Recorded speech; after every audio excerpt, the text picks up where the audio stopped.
Hey,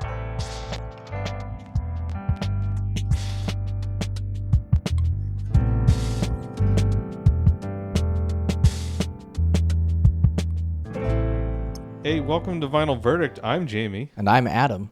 And welcome to Season 4. Wow, big applause. The number one podcast in the Lower Mainland. About music. About vinyl records. The number specifically. one vinyl record podcast in the Lower Mainland. That's right, we're back with Season 4, and we got a lot of exciting things to do. We're changing up the format a little bit, but we'll talk a little bit more about that later. For now, let's get into the album that we were going to talk about anyways. Modern Vampires of the City by Vampire Weekend. It says vampire twice. I know, right? They're really leading into the branding. Yeah. Let me just pull up my freaking notes. This is Vampire Weekend's third record. It was released in 2013, and for me, personally, was the soundtrack of my last month of high school and the summer before I went to college, specifically to get more knowledge. I did have a chance where I was going to go to Jupiter. To get stupider? Why would you say that? Well. What are you saying about people who live on Jupiter? Stupid. Real stupid. Jamie. That's where the stupids are from. Jamie, it's 2025. You need to... Oh my God. But when this album came out, it was 2013, and that was a big year for music. It was. We had the return of Daft Punk with Get Lucky, Beyonce's self-titled album, Kanye West's Yeezus, Arctic Monkeys released AM, and while it seemed that everyone else was getting cooler or more abrasive, Vampire Weekend dropped some of their preppy conceit and really bared their soul on their third album. Mm-hmm. Yeah, Jamie, what's your level of familiarity with Vampire Weekend? You know, I wasn't really aware of who Vampire Weekend was. I knew the name, but I had them confused with some sort of electronic music group that I was not. Hitherto the Weekend. No. No, I know who The Weeknd is. I actually enjoy his music quite a bit. But I didn't really know who they were. I did know their one song, A-Punk, but I believe I thought it was by a different group. I feel like everybody knows A-Punk because it was inescapable. Yeah. It was in movies. It was in car commercials. It's on an Apple commercial, I think. Yeah, just everywhere. I remember hearing it for the first time in the Step Brothers, the Will Ferrell, Steve certainly. O'Reilly. That's where I probably have heard it. Yeah. Anyway, I had them confused with another group. Don't ask me what group it was, but after I listened to this album, I think they're pretty good. I think they're okay. I will note that another album that came out in 2013 was last year's almost top pick, Sunbather. Yes, another big one. I didn't really get it. 2013 was a big year for music. I will say that. Yeah, some really, really landmark releases. And this would be a landmark within Vampire Weekend's discography. Certainly. Many would say. And Father of the Bride Price. Well, Father of the Bride's actually kind of considered a dud. Really? It's a good album. It's a good album. I'd say it's too long of an album. We can talk a little bit more about the rest of their discography a bit later. Vampire Weekend consists of New Yorker's Ezra Koenig, Rostam Betmanglij, Chris's Thompson, and Bio. But really, it's kind of just the music of Ezra Koenig and Rostam. Mm-hmm. The band do compose as a group, but the primary songwriters are Koenig and Betmanglij. Though Rostam has now left the band, and Koenig basically has become the primary songwriter for the band. Vampire Weekend kind of burst onto the scene with their African-influenced indie rock. Lots of people especially made comparisons to, say, Paul Simon's Graceland when talking about the sound of the first couple of Vampire Weekend albums. And usually they had these kind of preppy literary lyrics with lots of references and name drops, like in the first track of their first album. They had the Oxford comma where he just says at one point, "Little John, he always tells the truth." He says, from the window to the wall in the song. Like, it references, even on this album, there's tons and tons of references to other music. The song Step, the third track on this album, is basically consists of the components of a Souls of Mischief track, including the melody as well as the main hook, that every time I see you in the world, you always step to my girl. However, their first two albums, they were probably criticized because of their pretentious preppiness. People didn't like their background being Columbia University graduates, and they also brought in that like quirky preppy vibe. Polos, sweaters draped around their shoulders, boat shoes, all kind of anti-hipster for the time, especially in the mid 2000s. Yeah, and they were all kind of wealthy, from wealthy families, right? Relatively so, yeah. Though I think Ezra Koenig was at Columbia on scholarship.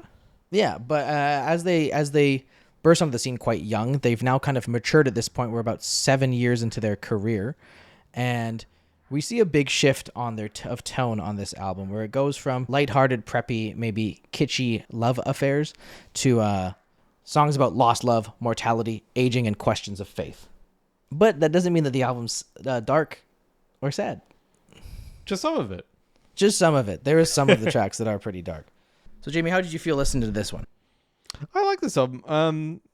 I don't think I loved it. I kind of struggled to understand what people, because it was named like number one album on a number of lists at the end of 2013. It's number 328 on Rolling Stone's 500 Greatest Albums of All Time. Yeah, like I liked it, but I didn't think it was, that good.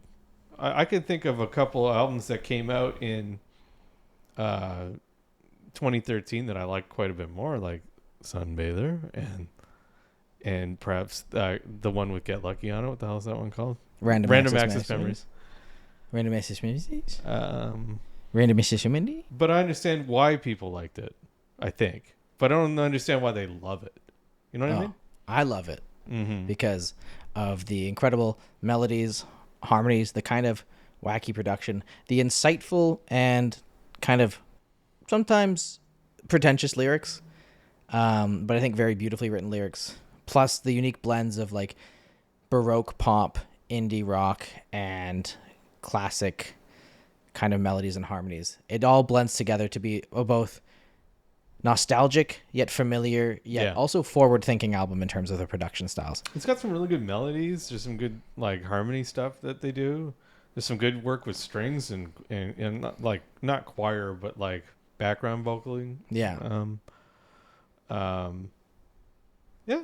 Well, maybe this will be the time that we discover why why people love it. All right, Jamie. Maybe this one when we give it one last listen.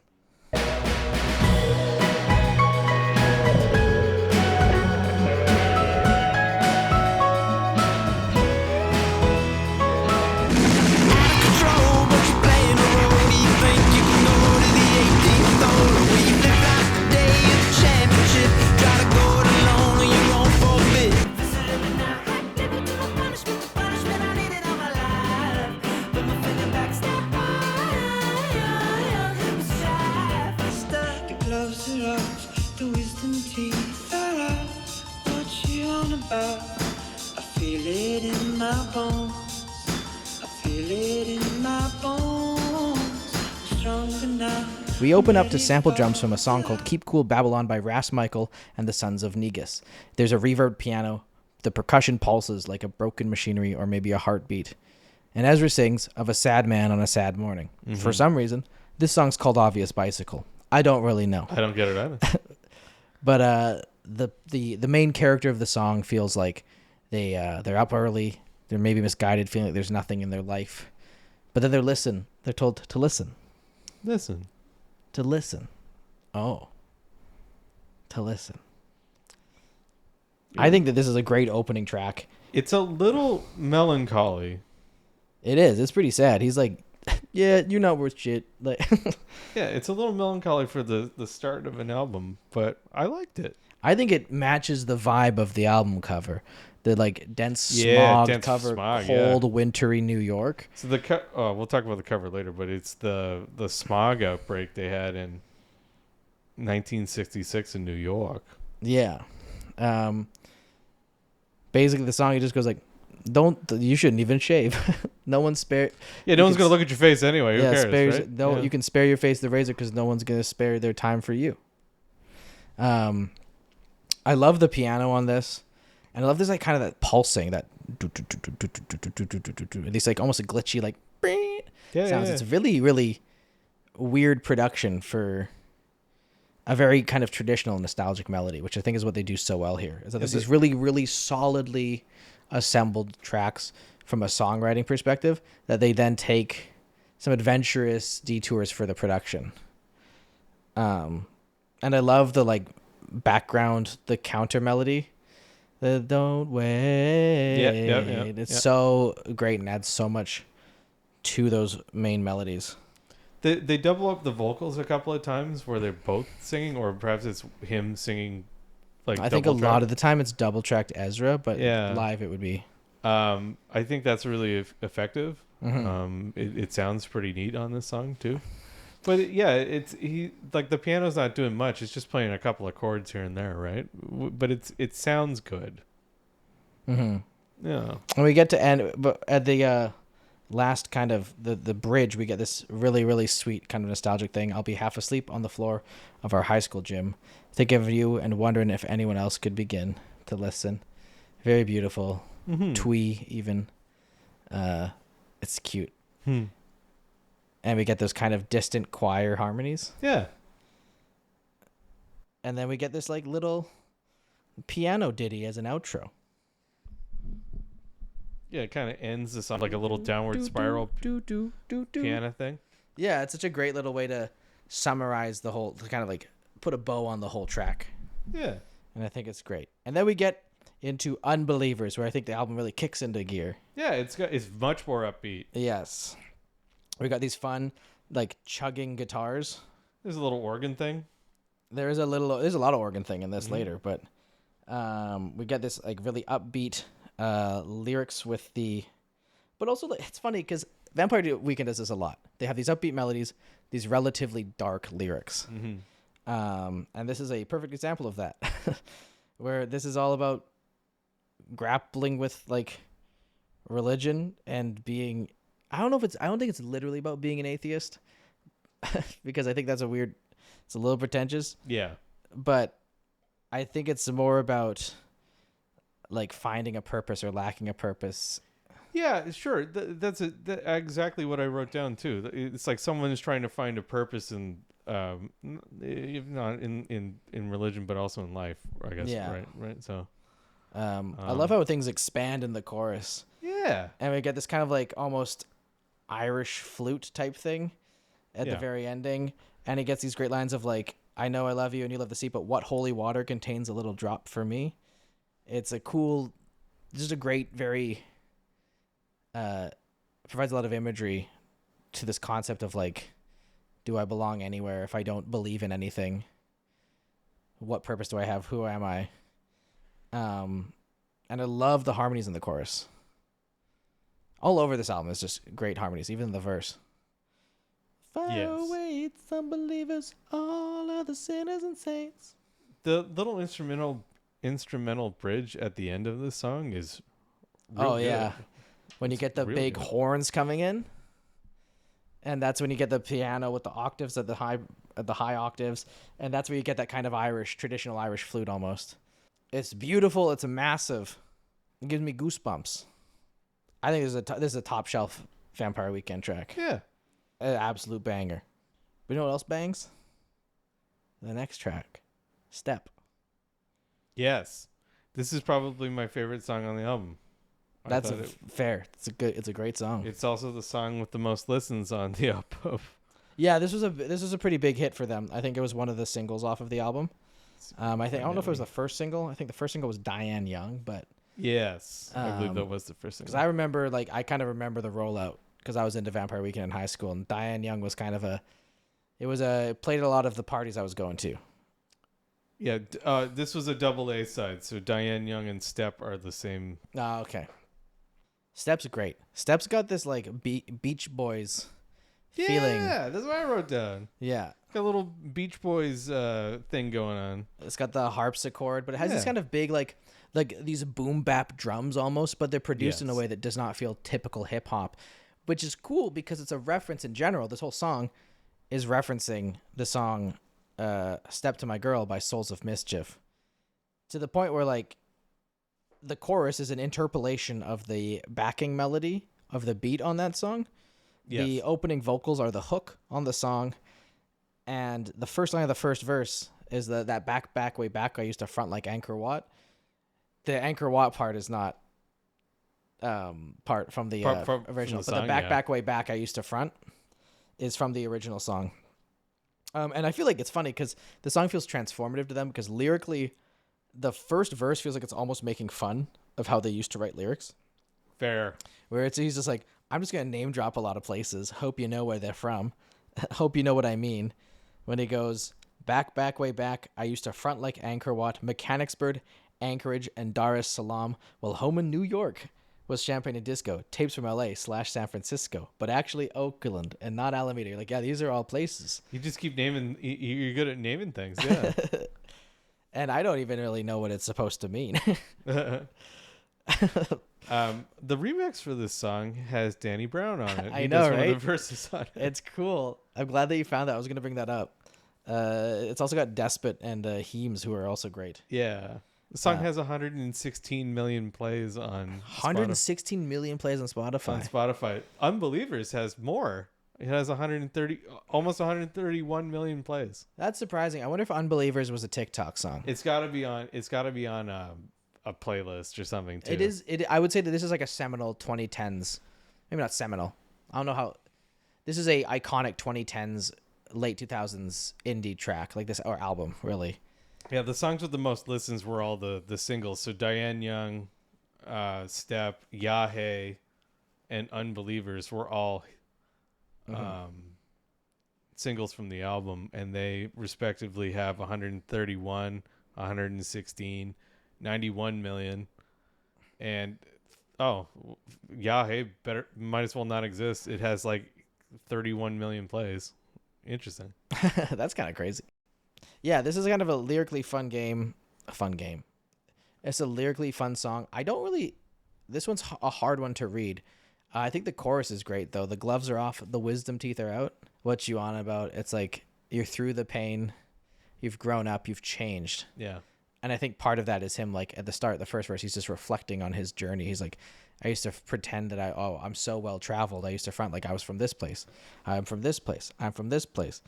And then he learns that, like, flaunting his previous journeys is, like, not as meaningful as he thought it was, and that being present and acknowledging that you've changed is more important. But yeah, also like a random Modest Mouse reference. At the end, it just has like a very simple thing with the bass and some other stuff. Like all the music sort of drops out.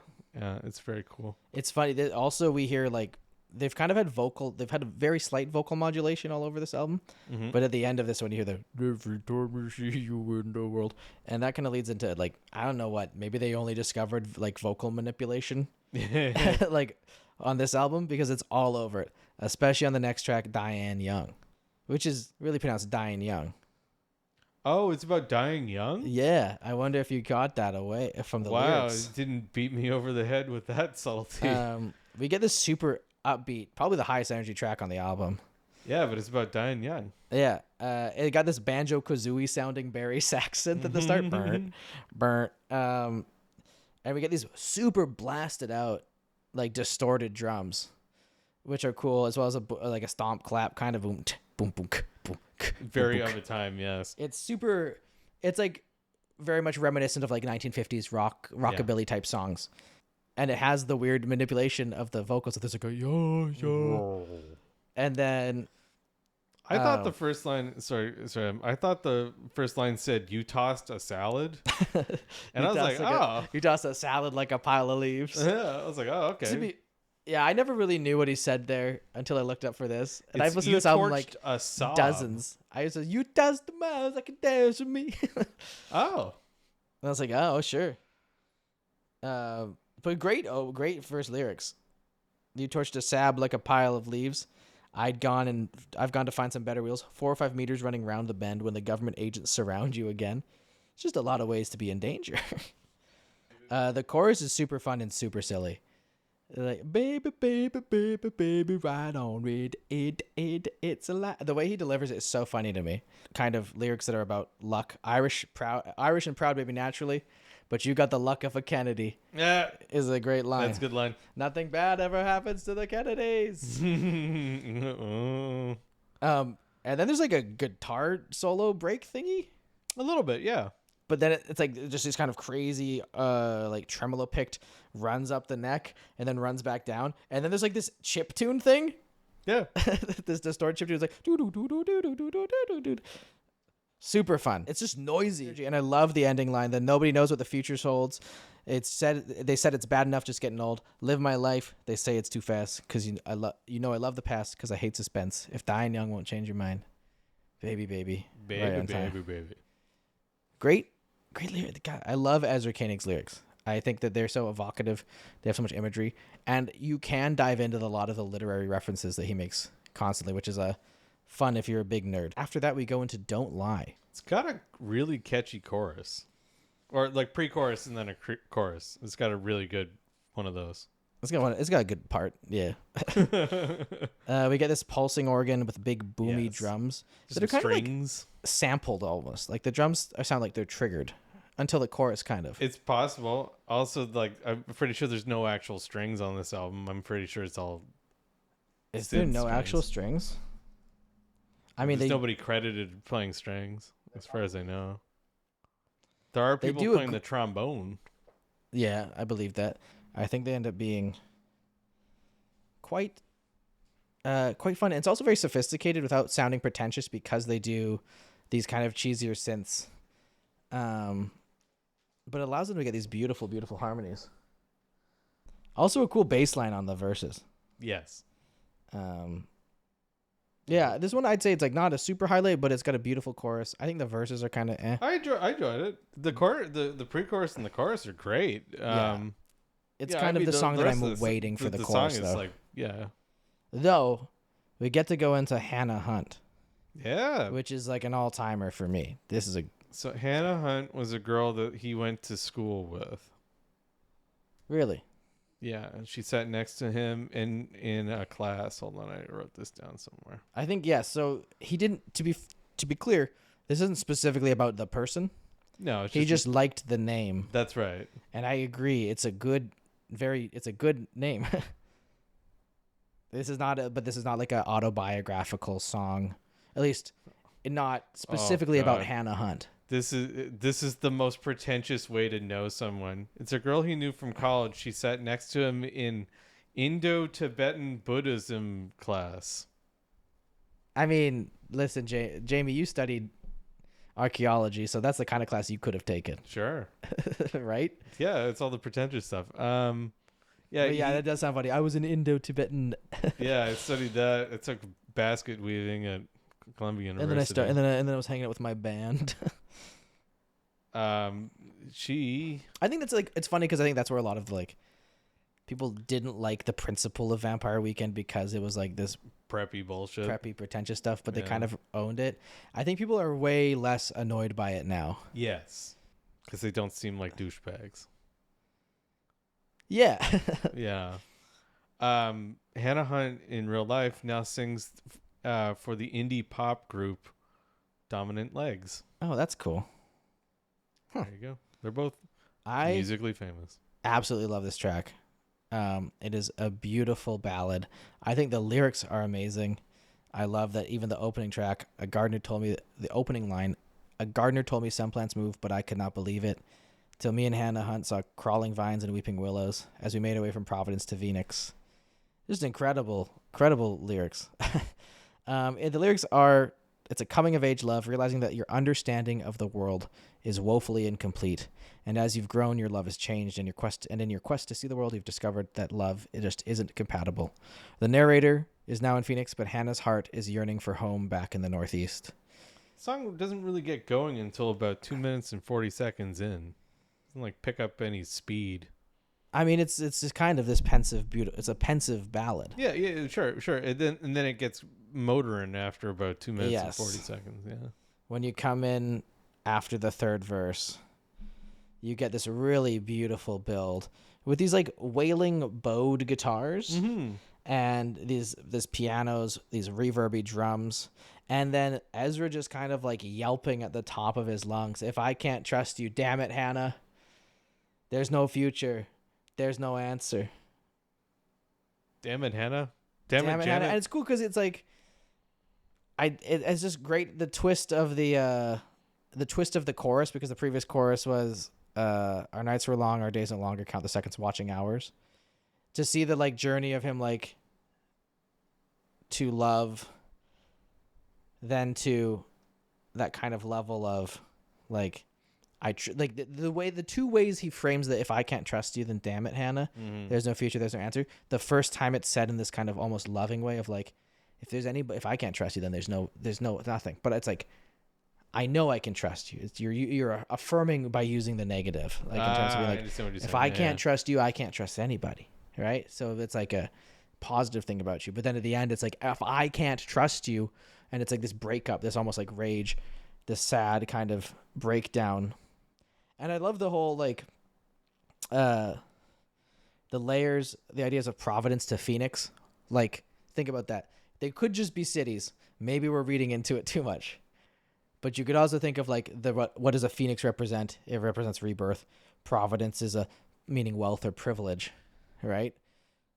So you could see them as metaphors of leaving home to somewhere else, of like your safety, your wealth, your place of that you've been grown up, to somewhere that you will have to change, right? Mm-hmm. I also like though we live on the U.S. dollar, you and me, we got our own sense of time. Time is money. Sense. Exactly. Yeah. It's a play on words, guys. It's really good. A really beautiful track. I love the slow build. One of my favorites on the album. One of my favorite songs. I'll say it. Yeah, I'm saying it. It's one of my favorite songs. That's crazy. What a bold and how bold of you to like a song. Yeah. How dare you take? That's very brave of you to take a stance on something. To say that Hannah to say broadly celebrated song is your favorite song. That's crazy. No way. Do you know what else I like? You know what I think's a good album? Pink Floyd's Dark Side of the Moon. That's crazy. You like that album? Listen, man. One of the most celebrated albums of all time. I'm just kind of different like that. Oh, you're kind of built different. I understand. Yeah. Like badly. Yeah. Like mostly broke. Like built is a strong word. Then we get into Everlasting Arms. I'm really a flat packed kind of human. Oh. You're more like a box. Hey. Shaped like a brick house. Like a big brick house. Not a brick shit house. No, just a brick house. Just a brick house. Yeah. A brick house. Yeah. Got me all bricked up. Anyways, Everlasting Arms. This one has some nice strings. I love the bass line on it too. Oh, interesting. We like two different things about it.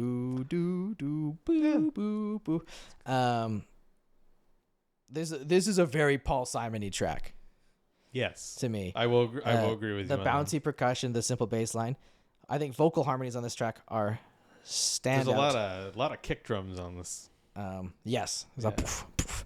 And this is where like a lot of the literary like it's bongos. What? It's got some bongos. Yes. Yeah. It's got very Paul Simon-y. Go on. Sorry, I cut you off there. I think that the lyrics on the song really show the literary side of Ezra. I was about to say Ezra Miller. No. Oof. Ezra Koenig's lyricism. Tons of religious iconography. Mm-hmm. There's also apparently the strings are an inclusion of the song Dies Irae. Dies Irae?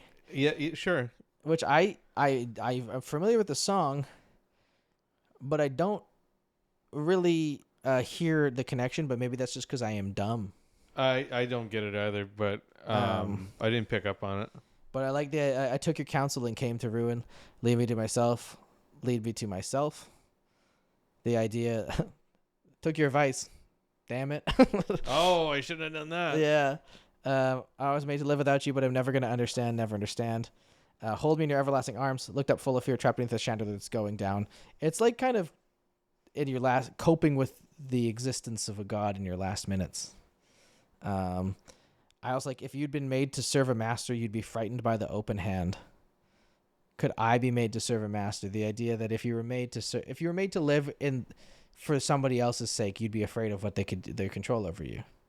Oh, Dies Irae. Oh man, I'm gonna. So butcher that. he references in the lyrics. He says, "I hummed the Dies Irae as you Yeah. played the Hallelujah," but apparently also the string section at the start is The song that hymn is about Judgment Day, and it's also referenced on, oh boy, R. Kelly's "I Believe I Can Fly." oh, interesting. Um, Remember R. Kelly? yes. R. Kelly is a bad person. If you want to learn more about it, read. Yeah. We're not going to talk about it here. But yeah, I think this is a cool song, kind of another song reckoning with religiosity. I think it's interesting how much biblical imagery's on here, specifically considering that Ezra is Jewish. Yeah. However, it seems like most of the biblical imagery is from the Old Testament. He doesn't really talk about Jesus, so that makes sense. But usually, it's interesting that he's choosing to reference the Catholic or Christian forms of those stories and using the names and stuff and references to like Christian hymns. Perhaps that's just due to the presence of Christianity in popular music, historical music, especially in the United States, and in literature in general. Yeah, in general, yeah. So it's just interesting to hear him have this kind of religious discussions and negotiations with Christianity as the framework. Though apparently he's also well versed in Indo-Tibetan Buddhism. Yeah, So, as is Hannah Hunt.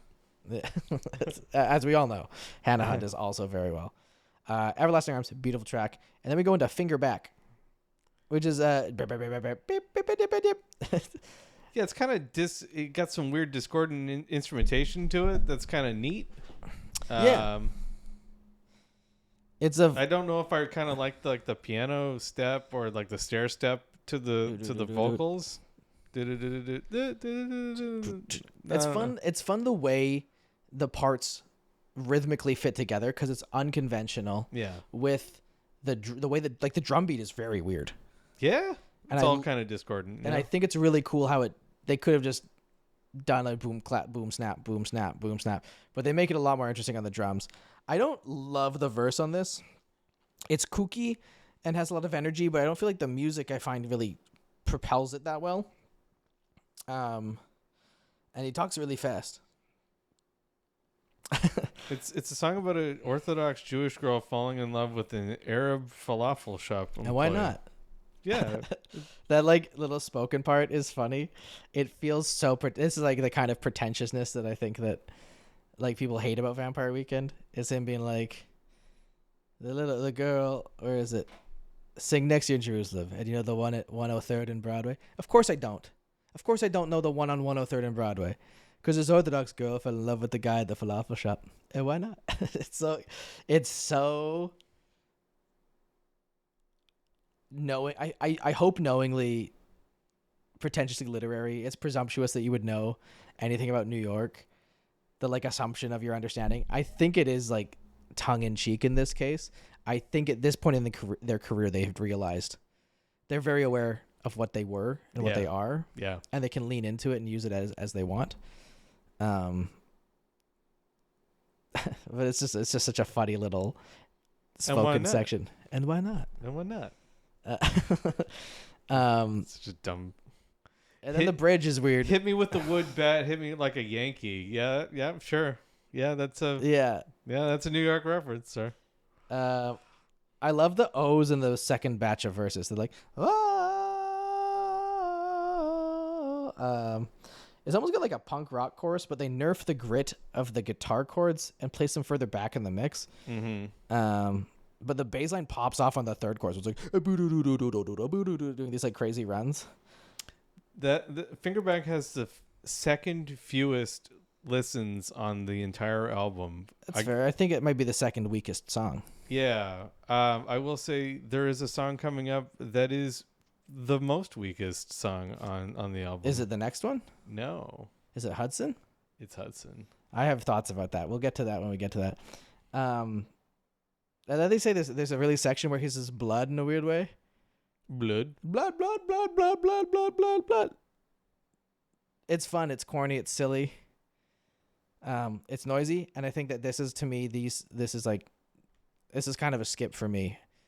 Still a good track, but if the whole album sounded like this, I wouldn't like it. So let's move on to Worship You. You want to worship me? Yeah, you thought he was. Jamie, you All right. dog. It's got a galloping beat to it. And he says if you thought he talked fast in the last song, well, in this one he talks even faster. Yeah. Only the way you want it, only in the day you want it, only with the understanding every single day you want it. Like, impossible to understand him. This one's about God again. Yep. I also, they get that weird. So this one is about God. Basically being like, oh, it's only whatever you ask. Everything has to be the way it is. We worshipped you, your red right hand. Won't you see once again? Who will guide us through the end? Another just meditation on the idea of having a God in front of you. It's pessimistic. The idea of we're doing all this for you, but I don't even know if we will see you. Who's going to guide us to whatever you want? Yet everything we're supposed to do is for you. Fair criticism. You know? In the middle, you get this, like, there's this, like, after the second chorus or so, you get this crazy, like, synth, like, super bit crushed horn synth noise. Oh, yeah. It's kind of this weird solo. I think it's really, really neat. But boy, is it weird. There's definitely I will call it the weakest song on the album because it's listenable. It is a little long, which is crazy because it's only 3 minutes. Yeah, it could. I just think it only really does two things. It does the verse and the chorus. Yeah. And then there's that one instrumental break, and it just does the verse and the chorus. Yeah, and very bit crush, like whatever it is solo. That's a cool sword. I think the ending vocals, there's like after the song ends, there's these really beautiful harmonies. I think it's a really cool way to end. After we get that, we go to Ya Hey. I love this song. It's okay. Yeah. I think that some people find the pitch annoying, the pitch shifting on the vocals annoying, and to that I say, yeah, fair. The bass line in the song, the bouncy doo doom doo doo doom doo doo doom, great bass line. There's a Dragon Force reference. Yes, there is. Which is crazy. They say through the fire and the flames.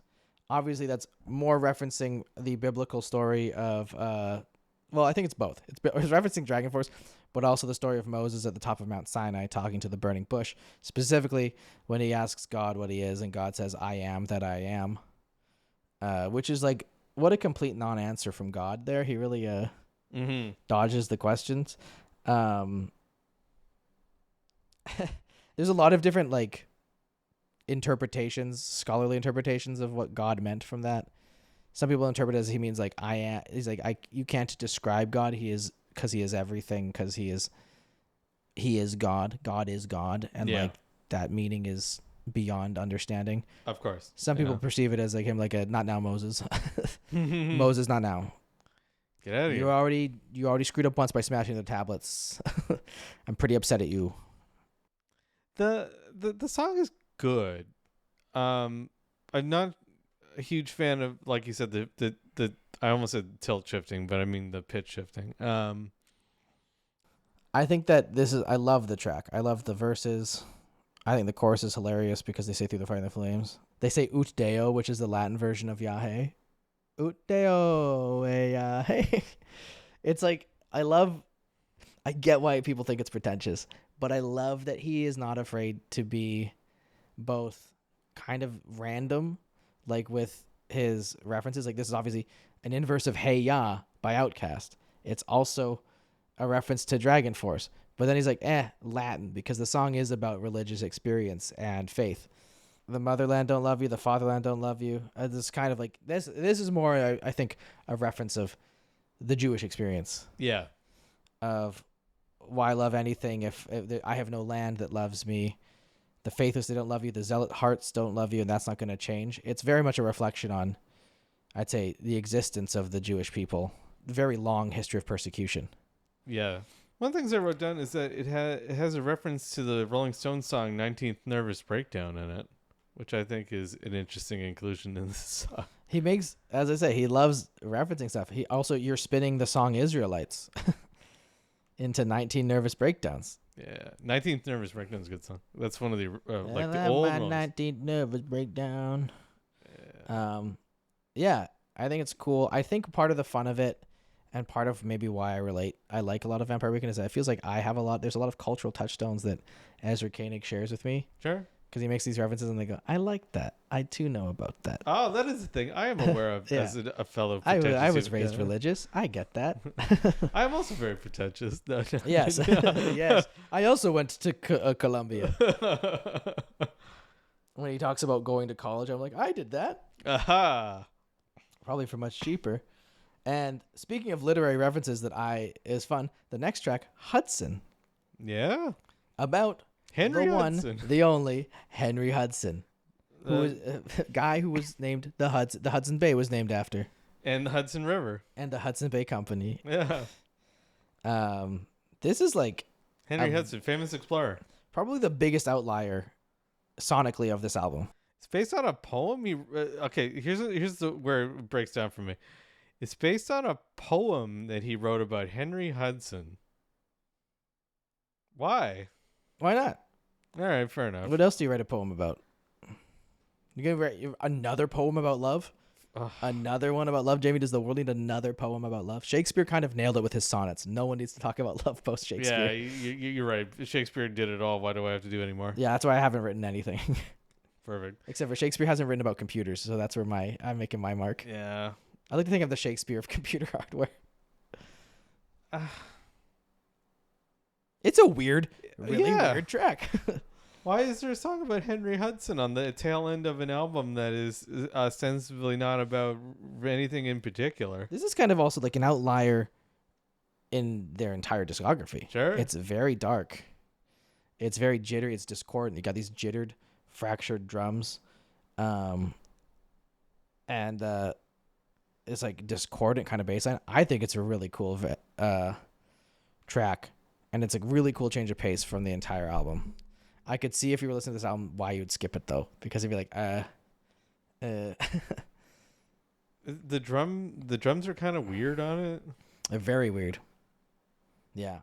Before we get any further, I do want to explain a little bit more for all of our listeners about who Henry Hudson is. He's the English sea explorer who, quote unquote, discovered the Hudson River in New York and the Hudson's Bay, which is that big chunk of water that's taken out of Canada. Mm-hmm. He was searching for the Northwest Passage when the boat was stranded in ice in James Bay. When the spring came, Hudson wanted to continue searching for the passage, but most of his crew wanted to just go home after a harsh Canadian winter. Hudson, his son, and some loyalists and a couple of infirm crew members were then marooned on the boat after a mutiny, because everyone's like, "Screw you, I'm going home." The remaining 13 crew members sailed back to England, but only 8 of them would survive, the others dying of starvation or disease. Oh, perfect. Yeah. No one's actually found Hudson's body or the boat. But they did find rocks. There's been a couple of rocks that were found that had like HH carved into them.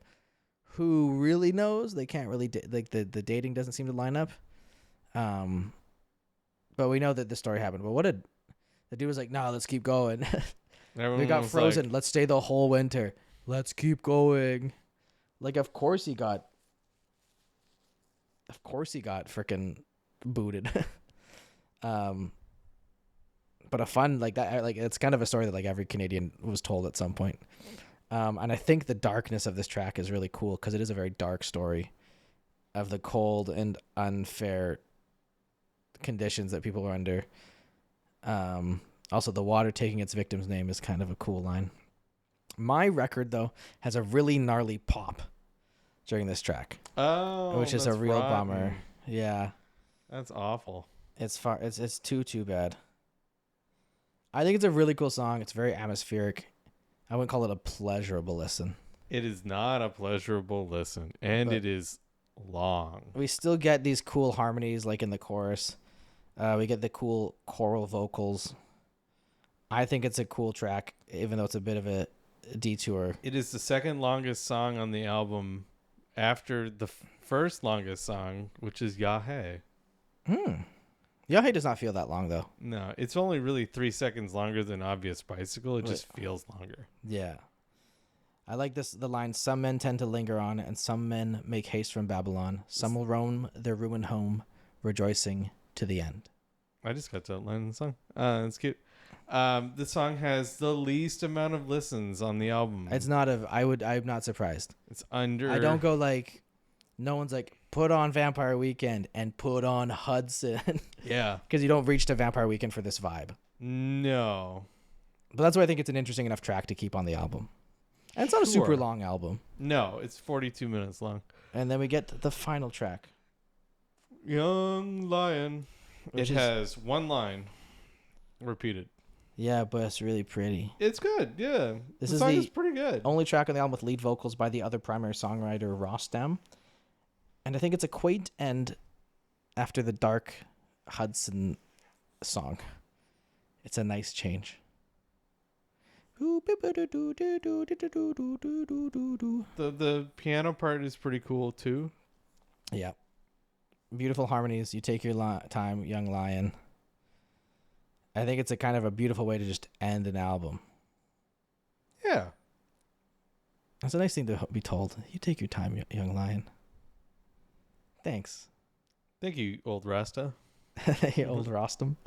And that takes us to the end of the album. Let's talk about the LP itself, sir. Well, this one is not a very special package. On the cover is a smogged up winter New York City, giving the wintry vibes that I think are on this album, at least compared to the very sunny vibes of other Vampire Weekend tracks. On the back, we have Modern Vampires of the City in the same font as it is on the front, in very big letters. Very ornate, overlapping kind of handwritten style. We have the track listing inside of the package. This is not a special edition or anything. It's just one black album in a sleeve. I do like the inner labels. Oh, they're different colors. They got black. One side's black and one side's white, and it's got this kind of geometric globe shape. Yeah, and I think it's a really cool look.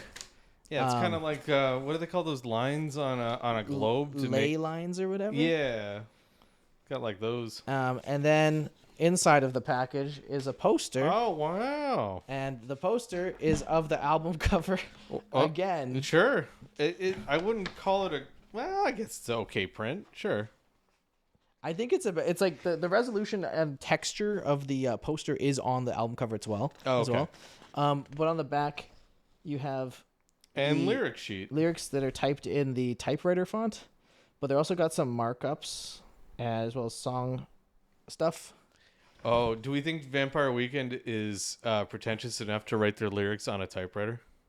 No, I think they just use Courier. They just use Courier font. Nothing special about that. How much you pay for it? I believe I got this as a gift from Shay Hetherington. Oh. My partner. So I don't know. Or I bought it and I probably bought it for like $30 or $40. It sounds about... How long have you had it though? I've had this for a while. Okay, so maybe I got this in university, I'm pretty sure. Oh, then you've had this for a long, long time. Yeah, like 5 or 6 years at least. It's a fine pressing. It's on 180 gram vinyl. Yeah, it seemed pretty thick. I got unlucky that I have a really bad pop on Hudson. You think it's an actual imperfection in the record, or it's just something that's embedded in it? I played it. It's been there since the first time I played it. So it was not a handling error. I looked. It's not a scratch. It's like a divot. It's just like something didn't press right. Yeah. It doesn't go so bad as to like actually like derail it. But, yeah, it's a record, man. Yeah, like, man. So nothing too special about that. So let's hear your final verdict, Jamie. It's in the number 1 spot. Below nothing and above nothing. That's a great start. In good company. That's right. I thought it was pretty good. There's a lot more hit than miss on it, which is good, especially for the first album of the season.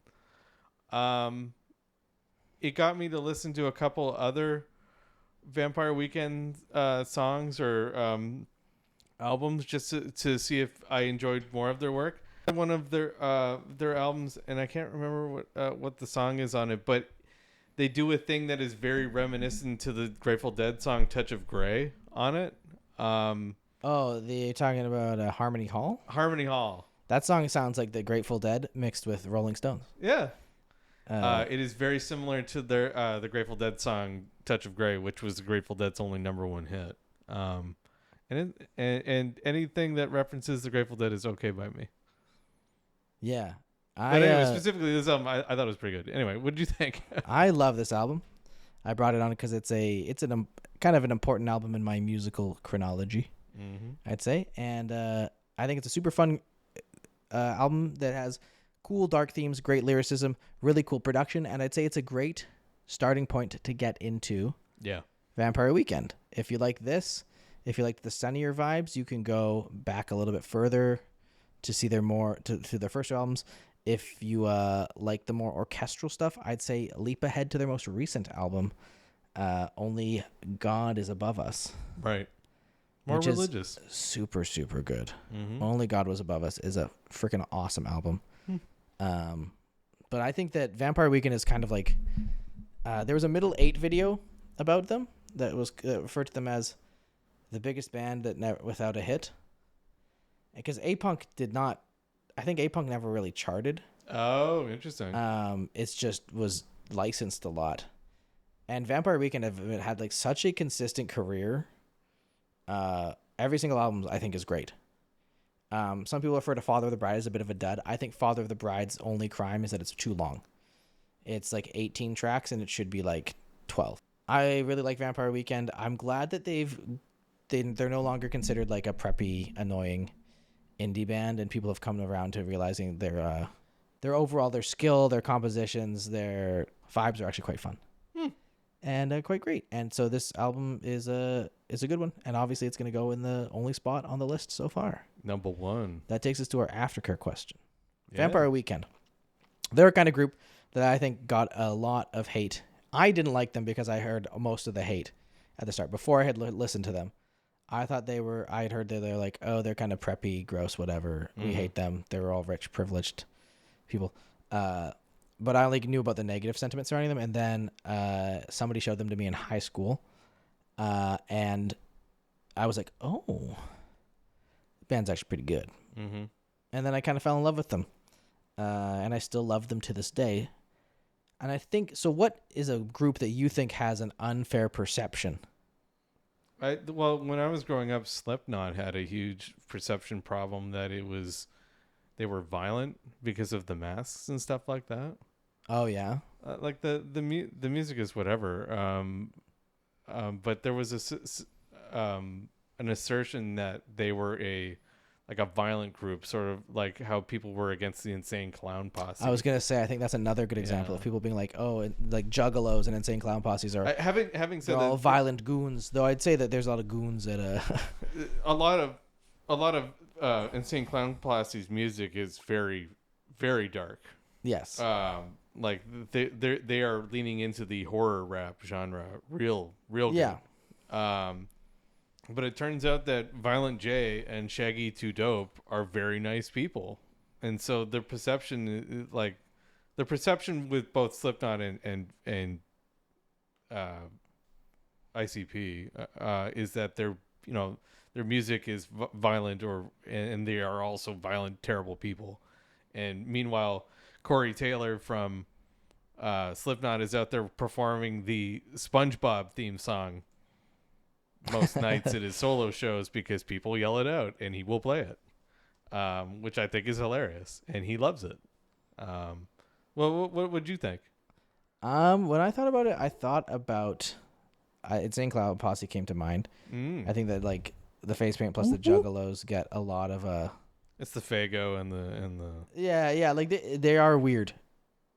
And they have things like their festival's called the Dark Carnival. Yeah, and the Gathering of the Juggalos. Yeah, and stuff like that. So they've done the branding, but people also thought Kiss was kind of evil, and Kiss is like the lamest rock band of all time. I watched a video where Gene Simmons was he was sitting in with Carol Kay who is a renowned bass player from the musical backing group, the Wrecking Crew. Mm-hmm. So she plays on a lot of albums, including Pet Sounds, which we covered last year, or last season rather. And she played a very complex bass line from one of her songs, and he couldn't play the same bass line. He just couldn't wrap his fingers around it. And so she was like, "Okay, you teach me one." And she taught him, he taught her like one of the bass lines from a Kiss song, and it's like very simple, and he played it perfectly. And I don't think he's a bad bassist. I think what happened was he's only really good now at playing Kiss songs because he's been doing it for like almost 55 years. Yeah.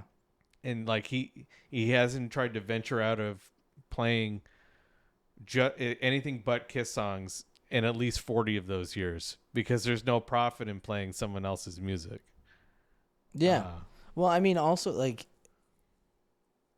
I also think that, like, he's probably just, I'm sure at some point you might stop feeling the passion of that instrument. Yeah. Especially or you're just if doing it you're, on autopilot. Like, he's like, especially as Gene Simmons, where, like, he was very much influential in, like, the band's visual direction, the band's shifts in management. Like, Gene Simmons was, like, a marketer at heart almost. And that you can see that especially, like, his TV legacy and stuff like that, right? Yeah, he's very good at marketing himself. Yeah. So, like, it is kind of sad. I feel like it's a similar thing with, like, Lars Ulrich, where people go, like, yeah, he used to be a good drummer. I don't think Lars Ulrich was ever a good drummer. Well, at least at some point he was able to play, like, the double kicks on one. Yeah, he was. Yeah, he was. Yes, he was good enough to play Metallica songs, which is like there's a level of skill that you need to have to play Metallica songs. He's also he is infamous for playing offbeat. Like he is very very bad at staying on time. Similarly, he's kind of a leader in the band. Yeah. Well, right? he's because James Hetfield is too busy getting high all the time now. Well, I mean, even before I think they're sober now. But even before then, like even before all of that difficulty, he was like huge on like pushing for their directions on like making the Black Album. The dude made the money. Yeah, 100%. They were not a pop. They were a celebrated metal band, but they did not have a #1 hit until the Black Album came out. Yeah, like Lars Ulrich is undeniably a core reason why the band was successful as they were, despite. Man, it's funny that the album. So him being the Slayer album, Seasons in the Abyss, and the Black Album come out in the same year. One of them is still a thrash metal album, and the other one is whatever the Black Album is. Yeah, one of them's better than the other. Yeah, and that's Seasons of the Abyss. Yeah, Seasons of the Abyss is a good album. That's another band that I think is like I think a lot of bands that were unfairly hated, like Alice Cooper. A lot of bands targeted by like Satanic Panic stuff. This season we're gonna try a couple of new things. A new thing we want to try is having all of our friends on. Yeah, tons of guests. We love doing the guest episodes, and we figured that now that we're just a two-hander to get that extra bit of input, we're gonna have a rotating cast of guests, including some of your favorites, old-time hosts and friends of the show, Plouffe, and Bell. We're going to have fan favorites like Dan, back, Sven, Reese, so many more people, Sarah. Yeah. It's going to be a ton of fun. We're also interested in what you guys want to hear from us. If you guys got a topic that you think we should delve into, let us know in the comments. We'd love to get suggestions. Yeah, you know what I'll post in the link, in the show notes is our Discogs. So maybe you can go through them and ooh, yeah, maybe what's a record something in there you want to know more about. I own a bunch of them, I own like one or two, and he owns one or two, and then some of our hosts own a couple of records here and there. Yeah. Better serve some of these great albums that we're covering, or some of the stinkers we're covering. Yeah, more real stinkers. Yeah. In season 4, we're going to give you more stinkers. That's the season 4. We promise that season 4 will be the stinkiest season of Vinyl Verdict. That's right. Anyway, next week, we're going to cover an album that one of the commenters has asked us to cover for at least 2 seasons. If you're listening to this, We're finally doing it, even though I said we might never do it. We're listening to Dire Straits' Alchemy. It's a live album. And it every season I include a live album. So this is this season's live album. Wow. A long Sometimes I do double 2 or 3 live album. Yeah. It's 90 That's minutes. cool. I'm excited. My dad loves the Dire Straits. I've never really listened to them outside of the hits. I will say people go wild on this album for Dire Straits' very mellow music.